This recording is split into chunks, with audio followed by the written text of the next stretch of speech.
Tuhanlah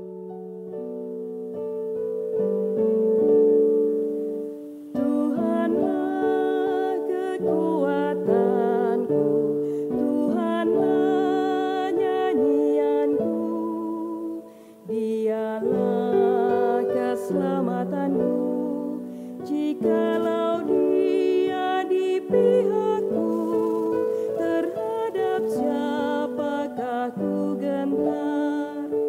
Tuhanlah kekuatanku, Tuhanlah nyanyianku, Dialah keselamatanku. Jikalau Dia di pihakku, terhadap siapakah ku gentar? Tuhanlah kekuatanku, Tuhanlah nyanyianku, Dialah keselamatanku. Jikalau Dia di pihakku, terhadap siapakah ku gentar? Tuhanlah kekuatanku, Tuhanlah nyanyianku, Dialah keselamatanku. Jikalau Dia di pihakku, terhadap siapakah ku gentar?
Mazmur 47 ayat 7 sampai 9. Bermazmurlah bagi Allah, bermazmurlah.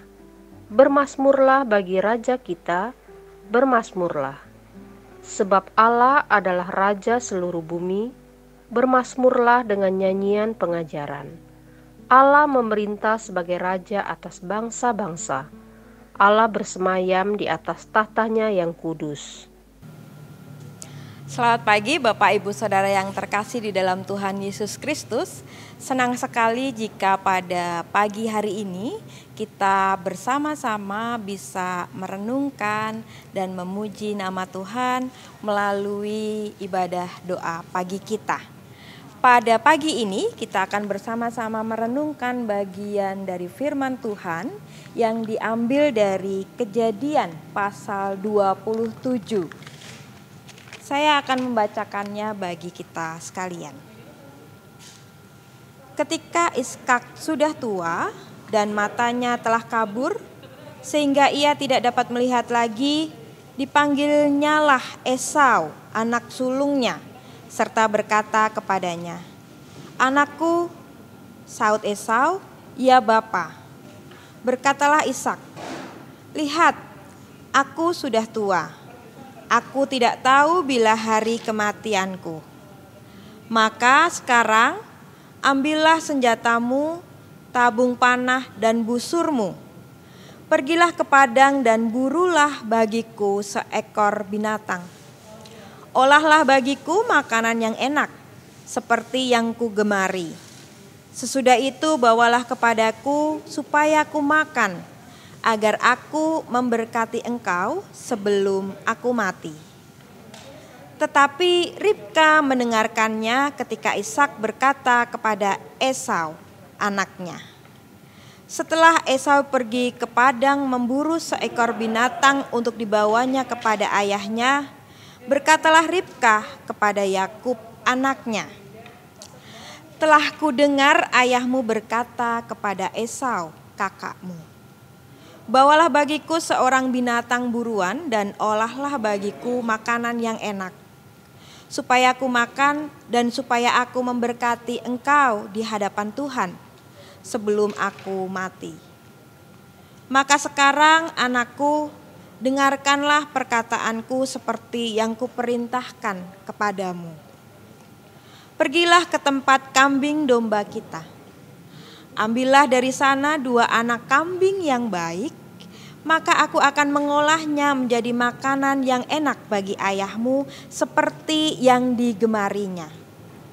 Bawalah itu kepada ayahmu supaya dimakannya, agar dia memberkati engkau sebelum ia mati.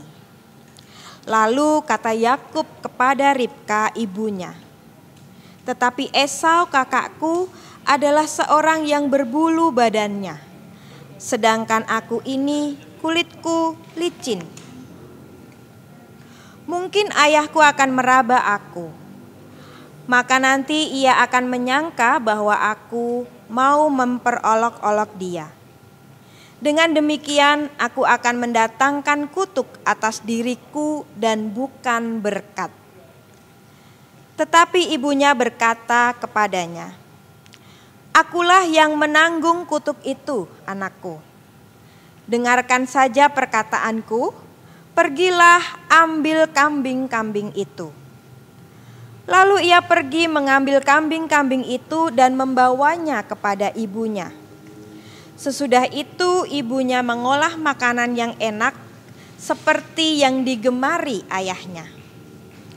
Kemudian Ribka mengambil pakaian yang indah kepunyaan Esau anak sulungnya, pakaian yang disimpannya di rumah, lalu disuruhnyalah dikenakan oleh Yakub anak bungsunya. Dan kulit anak kambing itu dipalutkannya pada kedua tangan Yakub pada lehernya yang licin itu.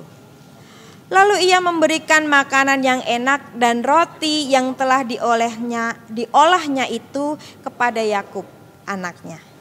Demikianlah pembacaan firman kita pada pagi hari ini.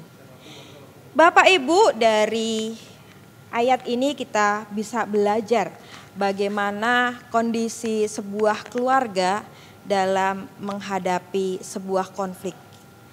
Berbicara mengenai awal konflik keluarga, inilah yang terjadi di keluarga Ishak.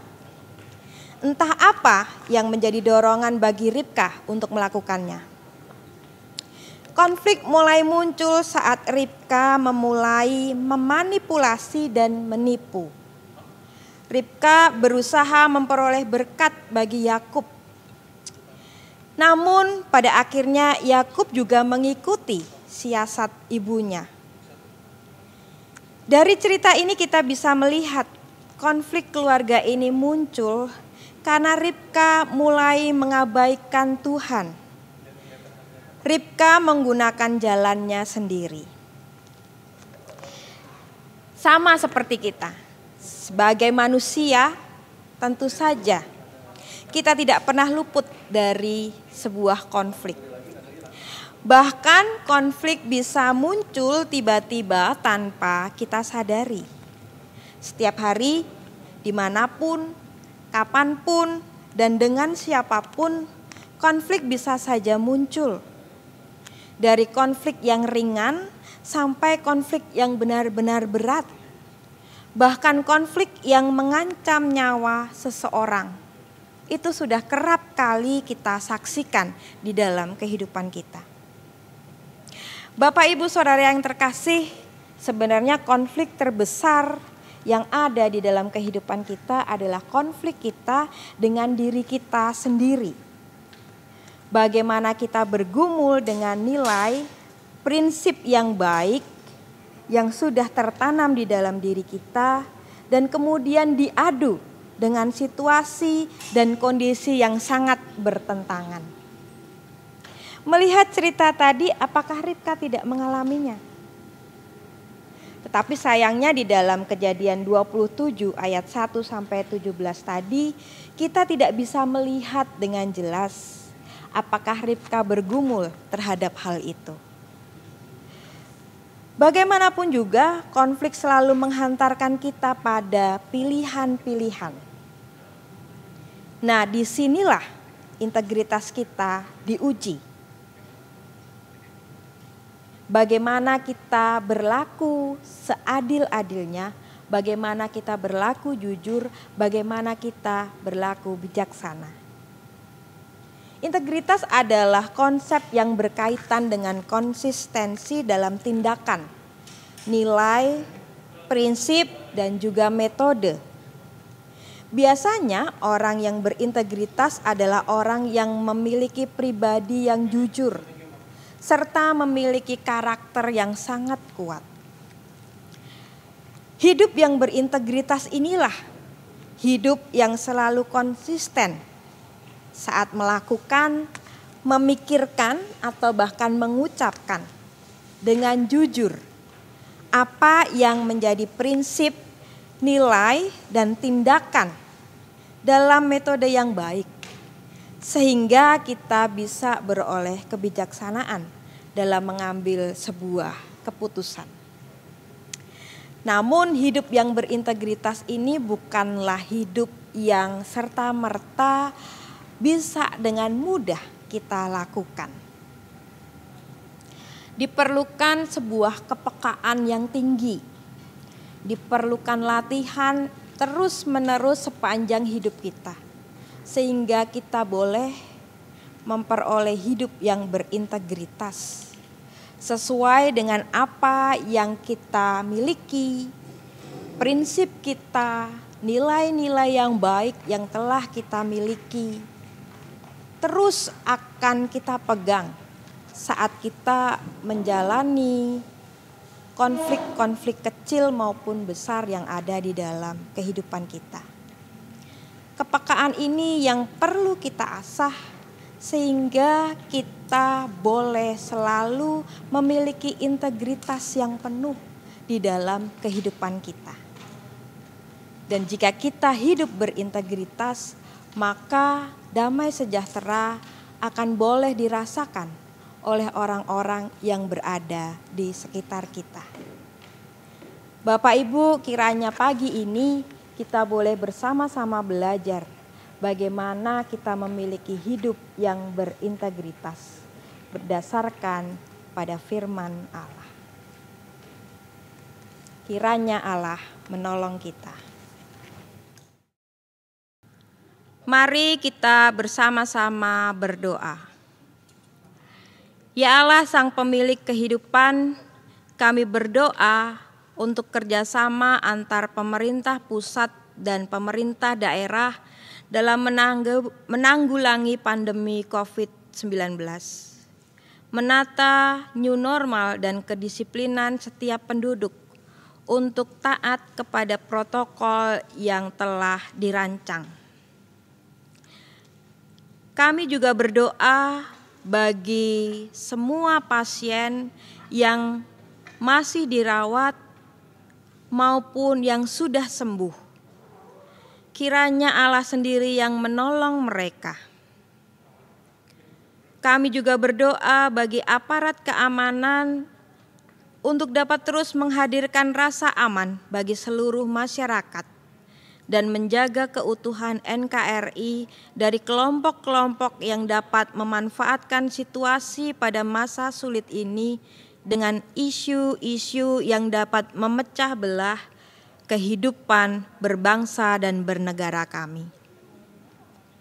Kami berdoa bagi tim medis Poliklinik GKI Surya Utama yang sudah mulai beroperasi secara terbatas.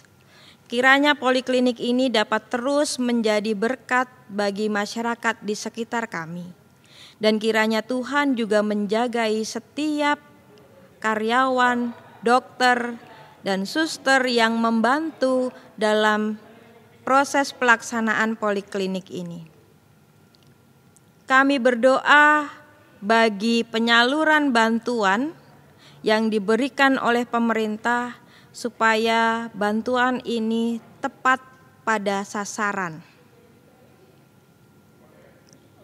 Kami juga berdoa bagi ibadah-ibadah yang berlangsung secara streaming atau online dan berbagai pelayanan yang dilaksanakan gereja-gereja, sehingga keberadaan gereja mampu menguatkan iman umat dan mampu menjadi saluran berkat bagi umat serta sesama kami.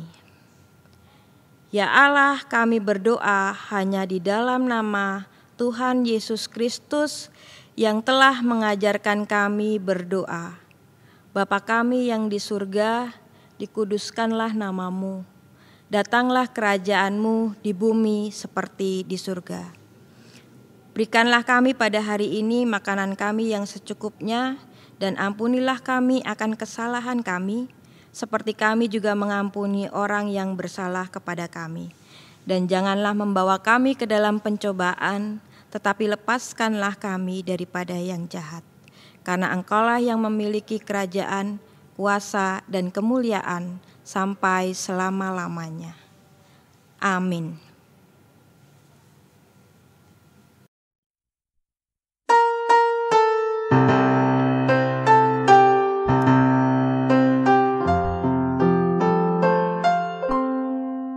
Kasih Tuhan mengirim